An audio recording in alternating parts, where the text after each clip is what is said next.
ભાબર નગરપાલિકા સામાન્ય ચૂંટણીને લઈને આજે લોકશાહીનો મહાપર્વ ઉજવાશે.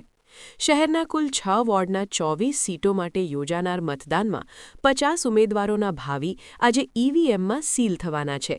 આ ચૂંટણીમાં ભાજપ, કોંગ્રેસ સહિત અન્ય રાજકીય પક્ષો અને અપક્ષ ઉમેદવારો વચ્ચે મુકાબલો જોવા મળી રહ્યો છે. છેલ્લા કેટલાક દિવસોથી પ્રચારના જોરદાર માહોલ બાદ આજે મતદારો પોતાના મતાધિકારનો ઉપયોગ કરશે. દરેક પક્ષે પોતાની જીતનો દાવો કર્યો છે અને સ્થાનિક મુદ્દાઓ સાથે વિકાસના એજન્ડા પર ભાર મૂકાયો છે.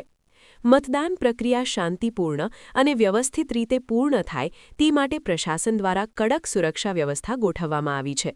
પોલીસ બંદોબસ્ત સાથે દરેક મતદાન મથકે નિરીક્ષકોની હાજરી પણ સુનિશ્ચિત કરવામાં આવી છે. ઈવીએમ મશીનો દ્વારા મતદાન થતું હોવાથી પરિણામોને લઈને પણ લોકોમાં ઉત્સુકતા વધી છે. આજે સાંજ સુધી મતદાન પૂર્ણ થયા બાદ તમામ ઉમેદવારોનું રાજકીય ભાગ્ય ઈવીએમમાં સીલ થઈ જશે અને સૌની નજર 28 એપ્રિલના રોજ મતગણતરીના દિવસે ટકેલી રહેશે, જ્યાં સ્પષ્ટ થશે કે ભાબર નગરપાલિકામાં કોણ બાજી મારી શકશે. શું ભારતીય જનતા પાર્ટી પોતાનો કબજો જાળવી શકશે કે વિરોધ પક્ષ કોઈ ચમત્કાર સર્જશે? તે પ્રશ્નોનો જવાબ હવે થોડા જ દિવસોમાં મળશે. ભાબરના મતદારો આજે પોતાના મત દ્વારા શહેરના ભવિષ્યનો દિશા નિર્ધારિત કરી રહ્યા છે, જે લોકશાહીનો સાચો ઉત્સવ ગણાય છે.